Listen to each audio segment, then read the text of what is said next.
আপনি যদি সরকারি চাকরির ক্ষেত্রে তো অনেকগুলো সেক্টর, আপনি বিসিএস কেন্দ্রিক আগালে এক ধরনের পড়াশোনা, এরপরে প্রাইমারি সরি ব্যাংক কেন্দ্রিক আগালে আরেক ধরনের পড়াশোনা, আবার 11 থেকে 20তম গ্রেড যদি চাকরি প্রস্তুতি নেন তখন আলাদা আরেকটা পড়াশোনা।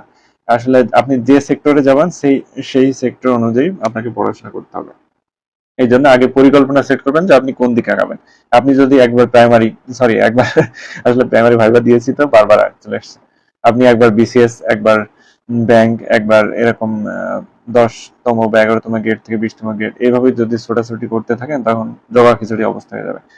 আপনি এরকম প্ল্যান করতে পারেন যে আপনার অনার্স শেষ হয়ে যাচ্ছে, আপনি বিসিএস কেন্দ্রিক প্রিপারেশন নেন। হ্যাঁ, বিসিএস কেন্দ্রিক প্রিপারেশন নিলে কি হবে, আপনার এ টু জেড সব কভার হয়ে যাবে।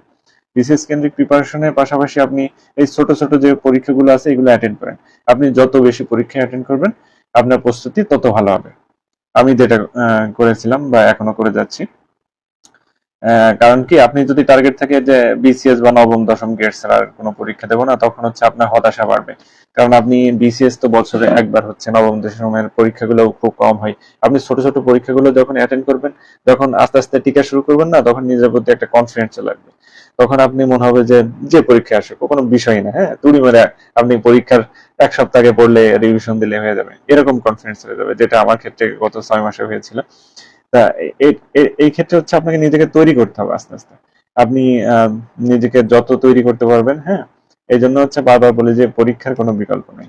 পরীক্ষা দিলে আপনি নিজের দুর্বলতা বুঝতে পারবেন, নিজের স্ট্রং জোন বুঝতে পারবেন যে কোথায় কোথায় আপনার ইমপ্রুভ করতে হবে। হ্যাঁ, আরেকটা বড় বিষয় হচ্ছে আপনারা যখন যারা নতুন চাকরি প্রস্তুতি নিচ্ছেন তাদের ক্ষেত্রে পরামর্শ হচ্ছে আপনার আগে যে সেক্টরে আগাবেন ওই সেক্টর, সেটা তো বললাম যে ওই কেন্দ্রিক আগে হচ্ছে অ্যানালাইসিস করুন যে কি কি পড়তে হবে, কি কি পড়া লাগবে না। হ্যাঁ, ওই যে আরেকটা বিষয় হচ্ছে যে শীট কেন্দ্রিক কখনো পড়াশোনা থেকে বিরত থাকবেন। যে কোনো বই আলাদা আলাদা নেবেন, বাংলা ইংরেজি সাধারণ জ্ঞান অঙ্কের জন্য আলাদা আলাদা বই থাকলে আপনার একই বই যখন পাস হয় বা রিভিশন দিবেন তখন হচ্ছে আপনার আম, দেখবেন যে পুরো বইটা মাথার মধ্যে। হ্যাঁ, তখন যেখান থেকে প্রশ্ন আসুক না আপনি পারবেন। আর বই যখন আপনার মাথায় থাকবে, বেসিক গুলো যখন ক্লিয়ার হবে।